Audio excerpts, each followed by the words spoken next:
Most fitness advice only works when life is working, when you're sleeping well, when work feels manageable, when your head is clear, when nobody's sick, when nothing unexpected shows up before 8 a.m. Those are the days fitness advice is written for. They assume you have space. They assume you have energy. They assume your nervous system is calm enough to follow instructions. But those days don't define your health. The days that shape your body, your strength, and your relationships with movement long term are the days where everything quietly falls apart. The days you wake up already tired. The days the house is loud before you've even had coffee. The days where your patience is thin and your thoughts feel scattered. The days where your body feels heavy before you've done anything. Those are the days most people disappear from movement. Not because they don't care, not because they've lost discipline, but because everything they were taught about training doesn't apply anymore. Most fitness advice is built on the idea that effort fixes everything, that if you just push harder, you'll feel better, that intensity is always the answer. On bad days, that approach does the opposite. It adds pressure to a system that's already overloaded. It turns movement into another demand, and eventually, it teaches the body to associate training with stress instead of relief. If your training only works when life is easy, it won't survive real life. This video isn't about pushing through. It's not about discipline. It's not about no excuses. It's about how I still move on my worst days, the days when everything feels heavy, and why those days matter more than anything I do on my good ones. Because here's the part most people miss. Good days don't build habits. Bad days test whether the habit is real. Anyone can train when they feel motivated. Anyone can move when their schedule is clear and their body feels ready. But life doesn't stay in that state for long, especially once you're an adult, especially once you're responsible for other people. Bad days aren't interruptions to training. They're the environment training actually has to survive inside. If your approach to movement doesn't include bad days, it isn't incomplete. It's unrealistic. And unrealistic systems don't fail loudly. They fail quietly, through avoidance, guilt, and starting over. What a worst day actually looks like now. A worst day used to mean something dramatic, an injury, burnout, a big life question that forced everything to stop. Now it's quieter. It's interrupted sleep that never really resets. It's mental load that carries over from yesterday into today. It's responsibility without a clear off switch. Kids don't care if you're exhausted. Work doesn't pause because you didn't recover. Life keeps asking things from you even when your capacity is low. And the problem isn't that you can't train. The problem is that training, as most people understand it, doesn't belong on days like this. On bad days, the body isn't asking for progress. It isn't asking to be pushed. It isn't asking to be fixed. It's asking for regulation, for safety, for grounding, for a signal that it doesn't have to brace anymore. That distinction took me years to understand. Bad days don't need better workouts. They need a different job for movement. The mistake I made for years without realizing it. For a long time, my bad days followed the same pattern. I wouldn't think about it as quitting. I'd frame it as rest, as being smart, as listening to my body. I'd tell myself, today isn't the day. I'll move tomorrow when things are calmer, when I've slept better, when I feel more like myself again. Tomorrow would come, life would still be messy, and suddenly I'd gone days without moving at all. Not because I planned to stop, not because I didn't care anymore, but because bad days stacked up quietly. One rough morning turned into two, two turned into a week, and a week turned into that familiar feeling of being behind. The real mistake wasn't missing workouts. The mistake was treating bad days as exceptions, because bad days aren't rare. They're not edge cases. They're not temporary glitches in an otherwise smooth system. They are the system, especially as an adult, especially as a parent, especially when you're juggling work, family, responsibility, and a nervous system that never quite switches off. Once I saw that clearly, it became obvious why my training kept breaking down. I had built a system that only worked when life behaved. If your training only survives ideal weeks, it won't survive the real ones. Every time I treated a bad day as something to get past, I taught myself that movement didn't belong there. I taught my body that training was conditional, that it only happened when everything else lined up.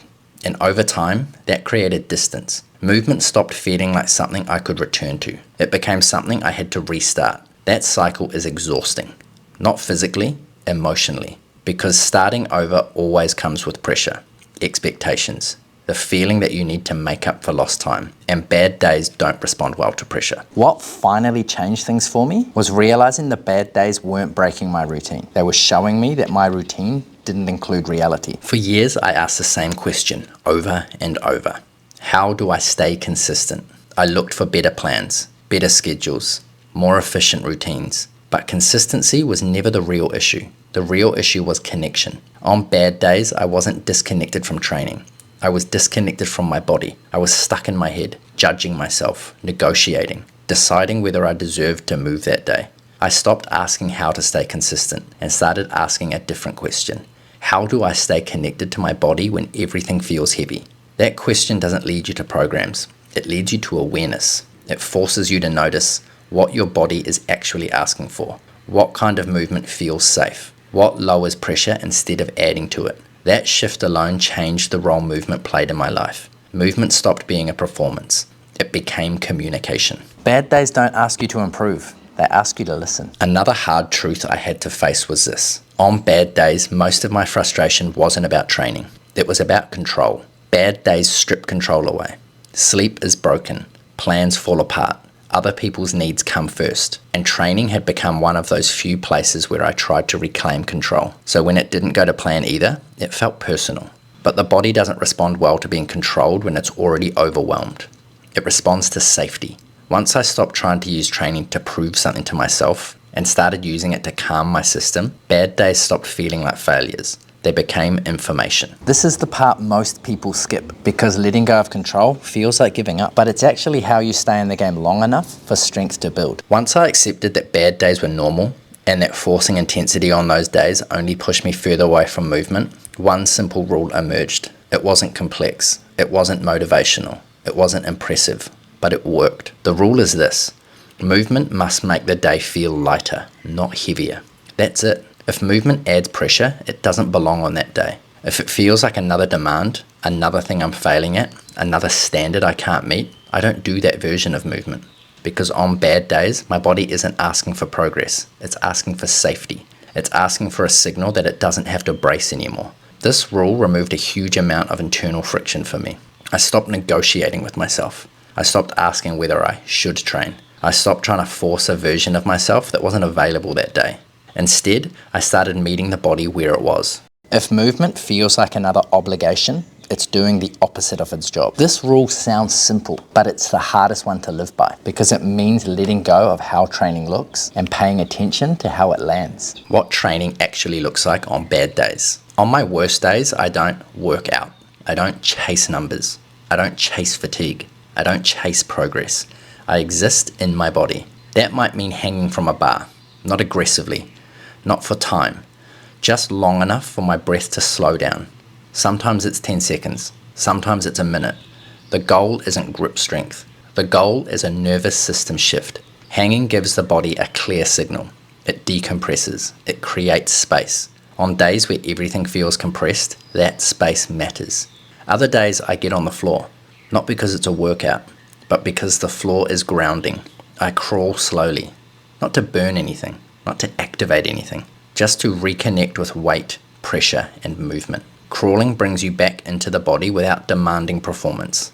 It's hard to spiral when you're moving slowly across the floor. Bad day movement isn't about fixing the body. It's about reminding it where it is. Sometimes I sit in a deep squat, not as mobility work, not to open my hips, just sitting, breathing, letting the body settle. Sometimes my kid is playing nearby. Sometimes I'm holding something. Sometimes I'm just there. No reps. No sets, no improvement target. And sometimes the only thing that feels right is walking. Not fast, not purposeful, just walking enough to let the nervous system discharge a bit. Around the block, back and forth, nowhere special. None of this looks impressive. None of this would trend. None of this would sell a transformation. But it works. Because it meets the body where it is instead of demanding it be somewhere else. This is the part that confuses people. They think this means they're doing less, but what you're actually doing is removing resistance. Why this keeps you strong instead of making you weaker. There's a fear people have when they hear this. The fear is, if I move like this on bad days, won't I lose strength? I had that fear too. What I didn't understand at the time was this. Strength isn't just built through stimulus. It's preserved through continuity. Bad days are where continuity either survives or breaks. When movement disappears on bad days, weeks start to fragment, and fragmented weeks turn into months of inconsistency. But when movement stays, even quietly, the habit stays alive. The nervous system stays familiar with movement. The body doesn't lose trust. So when good days return, you don't feel like you're starting over. You're just turning the volume back up. Consistency isn't built on your best days. It's protected by your worst ones. Bad day movement doesn't make you weaker. It protects the relationship. And that relationship is what allows strength to compound over years instead of collapsing every time life gets messy. Here's something I didn't understand for a long time. Bad days aren't just obstacles to progress. They're the training ground for the type of strength that actually lasts. Good days build capacity. Bad days build trust. On good days, it's easy to believe in your routine. You're rested. You feel capable. Your body responds the way you expect it to. But on bad days, when nothing cooperates, when movement feels pointless or inconvenient, that's when something deeper is happening. You're teaching your nervous system something important. I don't abandon you when things are hard. That message matters more than any rep scheme. Every time you move gently on a bad day, you reinforce safety instead of threat. You teach your body that movement isn't punishment, that it doesn't have to perform to be worthy of care. That's not weakness.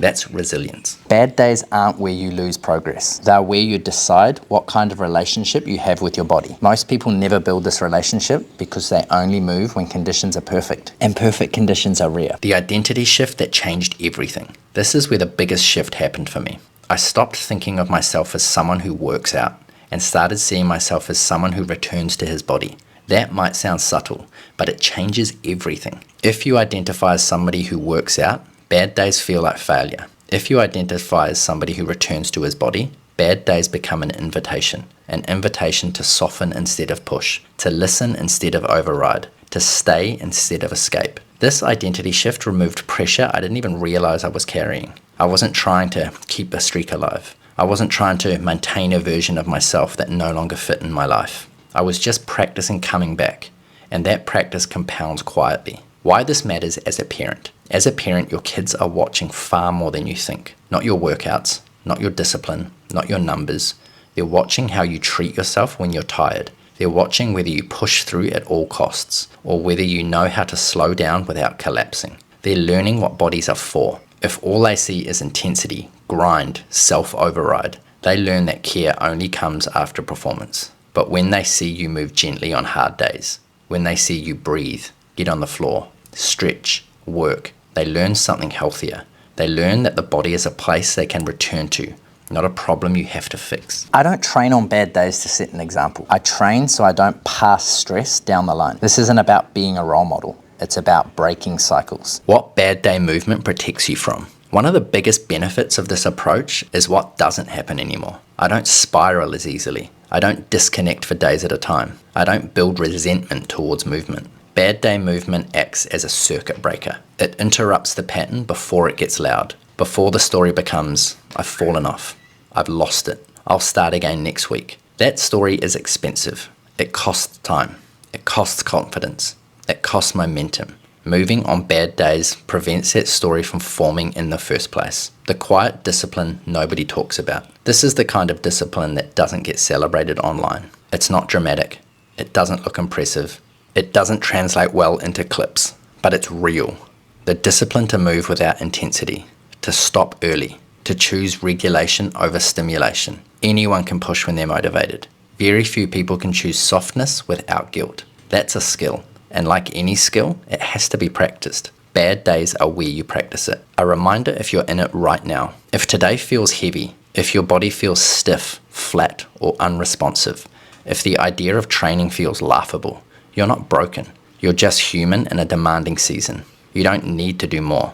You don't need to catch up. You don't need to fix yourself. You just need one small return, one hang, one breath, 1 minute on the floor. That's not giving up. That's staying in the game. Bad days don't ask for effort, they ask for presence. Bad days aren't where you lose your progress. They're where you decide what kind of relationship you have with your body. And this is why I'm so careful about what I do on bad days, because the wrong response can undo everything the right response builds. So next, I want to talk about the things I intentionally avoid when everything feels off, and why avoiding them is just as important as what I do. What bad days are really training you for. Here's the part most people miss. Bad days aren't interruptions to training. They are the training. Not in the physical sense, in the relational sense. They train you how to stay connected to your body when conditions aren't ideal. They teach you how to move without ego. They teach you how to listen instead of override, how to respond instead of force, Anyone can train when life is smooth. Strong adults are built on days when nothing lines up, and they still show up quietly. Not to push, not to prove, just to stay in relationship with their body. That's capacity, and capacity compounds over time. Your worst days aren't costing you progress. They're teaching you how to keep it. For a long time, I treated bad days like a problem I needed to solve. I thought if I could just find the right strategy, the right routine, the right mindset, they'd go away. Well, they don't. Life doesn't get cleaner as you get older. It gets fuller, more responsibility, more noise, more unpredictability. So I stopped trying to fix bad days. I started asking a different question. How do I live inside them without losing myself? Movement became the answer, not the solution, as an anchor. What I want you to hear if you're struggling right now, if you're in a rough season right now, if sleep is off, if stress is high, if motivation feels gone, you don't need a reset. You don't need a challenge. You don't need discipline. You need permission. Permission to move less. Permission to move slower. Permission to stop performing your fitness. Even a few seconds of movement matters. One hang matters. One breath matters. One moment of coming back to the body matters. You're not failing.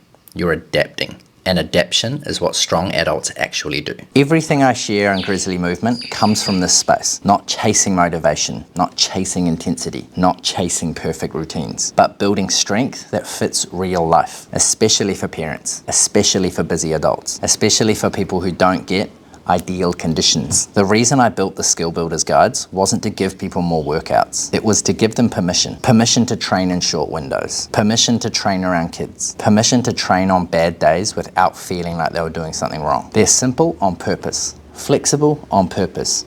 Built to adapt on purpose. Because your life doesn't need more pressure. It needs systems that bend instead of break. If this way of thinking about movement resonates, if you're tired of starting over, tired of fighting your schedule, tired of feeling behind, you don't need to change everything. Just one thing. On your next bad day, don't ask, what should I do? Ask, what would help me feel a little more human right now? Then move in that direction. That's enough. Movement doesn't disappear on bad days. It gets quieter. And if you learn how to listen to it there, you don't lose strength. You build something deeper. Thanks for being here. This is Grizzly Movement.